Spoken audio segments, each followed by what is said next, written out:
Hello, hello, my beloved waking gods and goddesses. Welcome to Love, Truth, and Beauty. Do-it-yourself spiritual awakening for divine in the flesh, where together we learn how to surf, hack, and navigate the ups and downs of the totality of human experience, creating a new earth beyond the limitations of this perception and managed reality matrix of five senses, having discovered our true divine creative natures and our true sensual sensorial universe of seven senses, composing formless into form outside of the matrix and the true quantum field creation field universe. Before we get started, please do give this video a thumbs up. Please also hit the subscribe button and the notification bell, selecting the all setting so that when I upload videos, the YouTube will let you know. I generally upload Tuesdays and Fridays, 2 p.m. Eastern. My name is Maria West, and I am your hostess of the highest, here to download, upload, inspire, and usher you into your bestest and brightest selves, your bestest and brightest light, and inviting you all to open your hearts wider and wider and wider still. Hello, my love bugs, my honey bunnies, my booblets. Mwah! Welcome to Love, Truth, and Beauty, episode 281. And in today's video, I introduce ways to deactivate that pesky inner critic. So stay tuned for those of you who have been blessed and cursed by this lovely, irritating, unbelievably wicked phenom. Yes. Now, before we get to it, let's first review how the inner critic, with those crazy inner voices, becomes the complex PTSD inner critic. Now, for those of us who were born and raised full on in a war zone filled with tribal, family, warmongering tyrant warlords, or just one toxic bully, we know the signs of imminent danger intimately. Okay, since day one, we've been privy to shit going down loud, brutal, violent, or shrouded in silent secrecy, hushed, shushed words and actions, neglect and absence. Whether the abuse flows from overtly violent and hostile takeovers or from willful and neglectful, unconscionable abandonment. Abuse is abuse is abuse, just like evil is evil is evil. And selecting the lesser of the two, I'm sorry, my friends, that goes against natural law in my book. Now, when our parents are not adult enough, nor emotionally mature, or conscious enough to take responsibility and provide safety and comfort and reassurance to their innocent children, we, as babies and toddlers, get flooded by and overwhelmed with terror, fear, sadness, anxiety, much of which we cannot even name, which eventually hardwires us into morphing into this endangering abandonment and emotional intensity overdrive, okay, coupled with perfectionism. Yikes. Yeah, put that in your pipe and smoke it. All that and perfectionism. And then the overarching dangers, my loves, that danger mode charges a child's superego.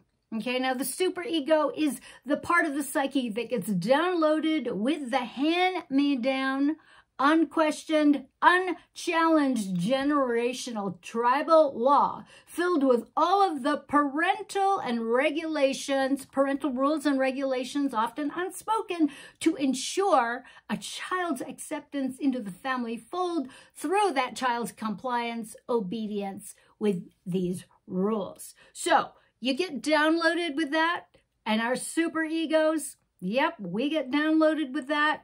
It gets downloaded with this, and this super panic, danger-seeking activation overdevelops the mind control programs of endangerment and perfectionism, sending them into overdrive, hyperdrive, the yaya gaga zaza of being, okay? Now, what a shit show this is when essentially the superego gone awry becomes the inner critic.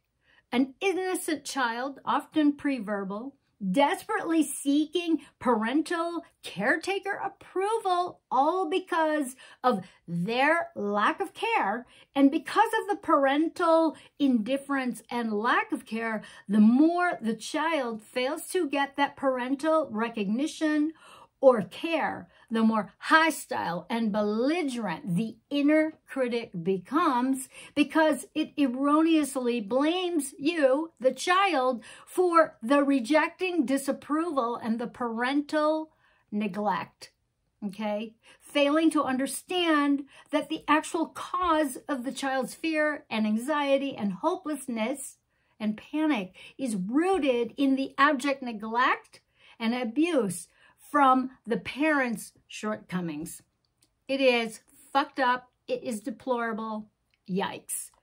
That inner voice often replicates the tonality of the harsh, bullying parents' accusations of disgust, hatred, critiques, rejections, threats of abandonment, threats of harm, shaming, and blaming as overtly or covertly traumatized children during the preverbal stages of our development. That is, when we cannot advocate or speak for ourselves and our needs, the sympathetic nervous system goes into hyper alert overdrive, making us hyper vigilant and hyper focused on looking for what can and will probably go wrong, fixated on searching, my loves, for danger signs that are directly derived from the real danger our parents have put us in the forefront of our reality through their abuses and neglect. In a traumatized child's effort to avoid the danger and predict it, the child develops a worldview consistent with neglect and abuse and feelings of being flawed and helpless to affect it. The world is a dangerous place. People are users. People are dangerous. People don't care. The world doesn't care about me. We narrow our focus upon constant scanning and projecting into future time and worries. Something terrible can happen and will most likely happen. After all, hypervigilance often creates intense performance anxieties, social anxieties, and feeling unsafe and threatened within and without.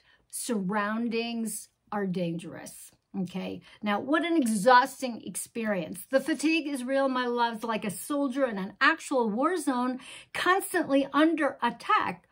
Only, unlike the soldier, a child is now being attacked internally, okay, locked in the vice grip between the hypervigilance and constant activation of the sympathetic nervous system.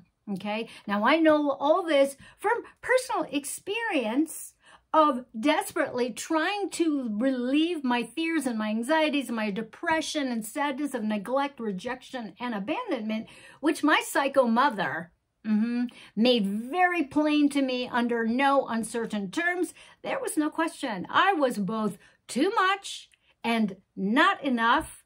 I was unloved and unwanted, a mistake. My developing sense of self, that is the healthy ego, had no room to develop as she was already embodied as the critic, mimicking the complaints and critiques of my worth through my mother's constant harassment and bombardment and displeasure of my presence. During this time, my inner critic's voice became that of my mother's caustic rants filled with a hateful, acerbic commentary, blaming and shaming me as she felt free to do. I was not just the bad girl. I was the devil girl, the bastard, unworthy of breathing the air around me because even my father didn't want to be around me. So he wasn't around. He left. He never showed up. It's that kind of toxic verbal bullshit that I was surrounded by and accosted by and lobbed. Okay? My inner critic was a totalitarian tyrant And unlike a soldier in a combat war zone, a soldier doesn't necessarily develop into a toxic critic. When the superego becomes murderous and overtly cancerous, PTSD becomes complex PTSD. Now, this stuff makes me want to cry, honestly, because it is criminal. No child on this earth should ever endure such cruelty and evil, especially from their mothers. For the most part, we are traumatized by horrific, negligent, bad parenting children, having children essentially, and never attempting the most painful and humbling inner work, working with their shadow selves, excavating the deep, dark, heartbreaking pain of rescuing, reparenting our inner children, their inner children, and working through and completing the great work to wake up and up-level their humanity to come from a place of love and wholeness that they can pass on and express to their children, who are innocent, by the way. The complex PTSD created inner critic nails our fears of abandonment and neglect and rejection to the cross that we bear of our self-hate regarding our imperfections, so clearly expressed and described and designated as truth by our rejecting parents, whose own blistering emotional pain, my loves, remains unclaimed and hidden, and instead carried by us, through the projections of their imperfections onto us. In my own recovery work and my work with survivors of trafficking, satanic ritual abuse, and child abuse pedophilia, it is clear that this inner work is vital to resetting aliveness and reclaiming one's inherent innocence. The road to recovery is predicated upon learning to recognize and lovingly confront the many ways the inner critic attacks through intense emotional flashbacks of triggering fears and shames, guilt, self-hate, hopelessness, rejections of our neglected child selves. We were innocent. We are innocent. Now, by witnessing and understanding the repetitive patterns of the inner screen, outer screen tactics of the inner critic and applying spiritual awakening techniques and tools to wake yourself up, see yourself, see reality, and exit the matrix whilst neutralizing its victim perpetuating outer and inner screen dramas that the inner critic so loves to utilize in its endeavors to control and enslave us. Waking up is about each of us owning our attention and exiting the matrix and entering into our awakened attention center. In our awakened attention center, we've therefore exited the matrix and we have entered into the true quantum field creation field universe where true healing is finally possible and only possible outside of the matrix. Our awakened state prevents us from sleepwalking and bypassing this step so imperative to recovering and regaining our autonomy and sovereignty. So there are a number of common inner critic attacks. Now, each attack that I mentioned, there is a therapeutic thought alignment correction in response. Okay, so the first one, perfectionism. My perfectionism arose as an attempt to gain safety and support in my dangerous family. Perfection is a self-persecutory myth. I do not have to be perfect to be safe or loved in the present. I am letting go of relationships that require perfection. I have a right to make mistakes. Mistakes do not make me a mistake. Every mistake or mishap is an opportunity to practice loving myself in the places I have never been loved. Number 2, all or nothing and black and white thinking. I reject extreme or overgeneralized descriptions, judgments, and criticisms. One negative happenstance does not mean I am stuck in a never-ending pattern of defeat. Statements that describe me as always or never, this or that, are typically grossly inaccurate and are false and are lies. 3, self-hate, self-disgust, and toxic shame. I commit to myself. I am on my side. I am a good enough person. I am a good person. I refuse to trash myself. I turn shame back into blame and disgust and externalize it back to anyone who shames me and my normal feelings and foibles. As long as I am not hurting anyone, I refuse to be shamed for normal emotional responses like anger, sadness, fear, and depression. I especially refuse to attack myself for how hard it is to eliminate the self-hate habit completely. Number 4, micromanagement, worrying, obsessing, looping, over-futurizing. I will not repetitively examine details over and over. I will not jump to negative conclusions. I will not endlessly second-guess myself. I cannot change the past. I forgive all my past mistakes. I cannot make the future perfectly safe. I will stop hunting for what could go wrong. I will not try to control the uncontrollable. I will not micromanage myself or others. I will work in a good enough way because I work in a good enough way. And I accept the existential fact that my effort sometimes brings desired results and sometimes they do not. God grant me the serenity to accept the things I cannot change and the courage to change the things I can and the wisdom to know the difference. And we all know that from the serenity prayer, right? Number 5, unfair devaluing comparisons to others or to your most perfect moments. I refuse to compare myself unfavorably to others. I will not compare my insides to their outsides. I will not judge myself for not being at peak performance at all times. In a society that pressures us to always act happy, I will not get down on myself for feeling bad and feeling sad. Number 6, guilt. Feeling guilty does not make me guilty. Doesn't mean I am guilty. I refuse to make my decisions and choices of guilt.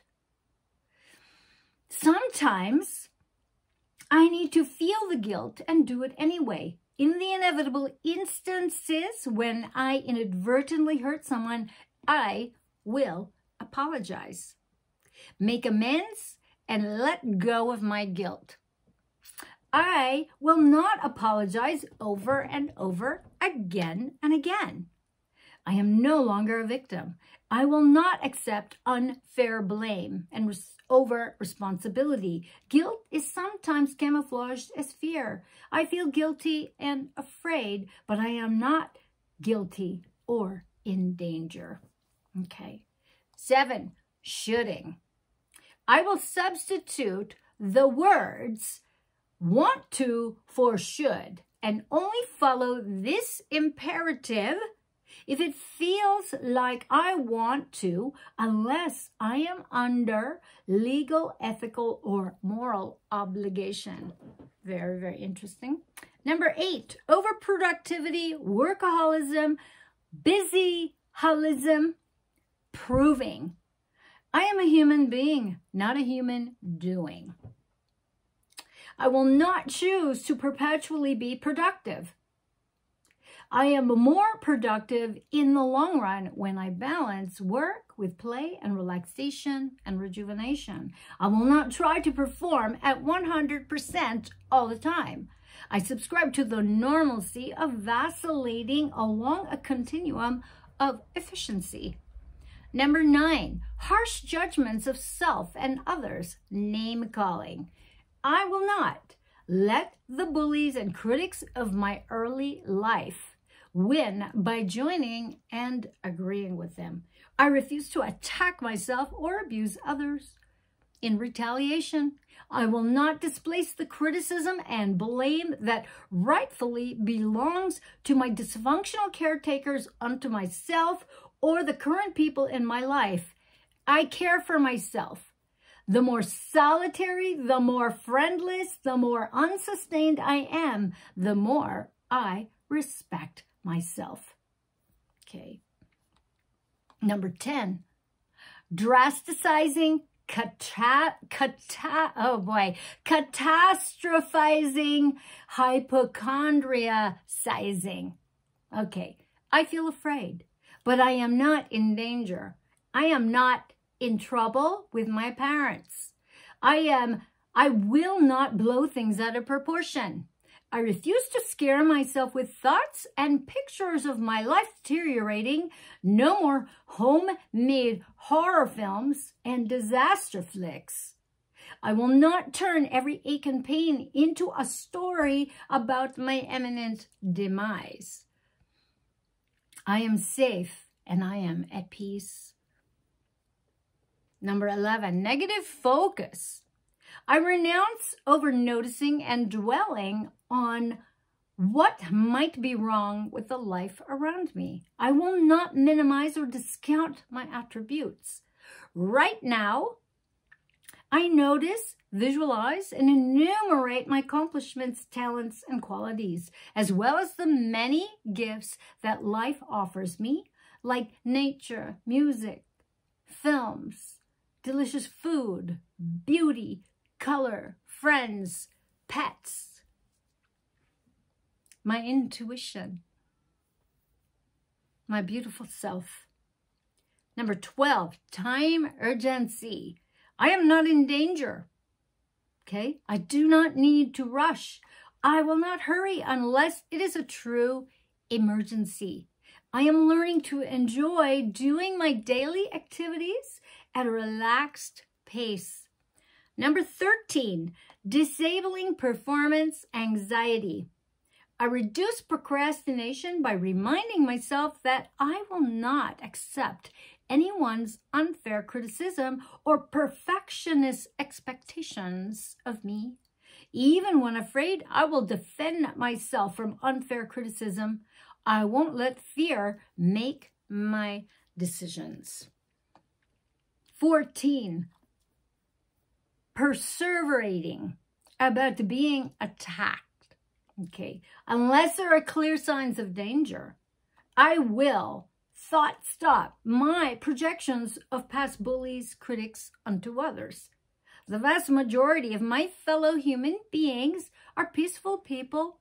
I have legal authorities to aid in my protection if threatened by the few who aren't.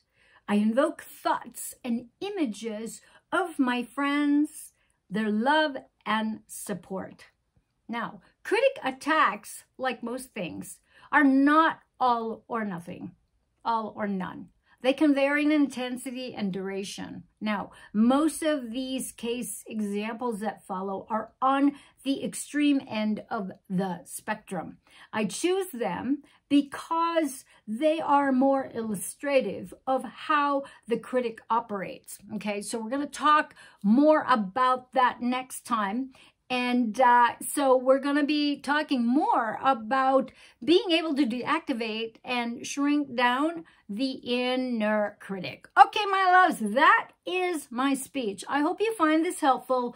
We will continue unpacking the realms of the inner and the outer critic in more discussions and videos regarding the great inner work, dancing with our shadows, and managing these complex PTSD flashbacks. So stay tuned, be kind to yourselves, decide that your layer of the universe is loving and friendly and has your backs and your hearts. Please help me grow this channel by giving this video a thumbs up and leaving a comment in the comments box below or in private. Please share this video with your communities, friends, family members, and on social media platforms you feel would benefit from this content. Please hit the subscribe button and hit the notification bell, selecting the all setting so that the YouTube will let you know when I upload next. And if you find value, enjoy, benefit from my content and videos, or at least entertained by them, won't you please consider supporting my work through a donation? My PayPal link is below, as is my coffee.com link, so that you can buy me the proverbial cup of coffee if that's how you wish to support my work. I thank you all so much for hanging out with me, with your participation and focused attention. I really do appreciate it. I cannot do this work without you, and I do this work especially for those of you who know deep down inside that you are so much more than what the matrix reality tries to convince you to only be. So until next time, my dear hearts, always act from love, outside of the matrix, from your center screen, composing a new reality. That's right. Let's all start up-leveling and quantum jumping our lifeline so that we can all be the love that we are. We can share our love. We can create. We can make art. We can make music and make love. And you can all help me repopulate the true quantum field, creation field universe. So until next time, my loves, here's to love, truth, and beauty, my beautiful divine in the flesh. Mwah!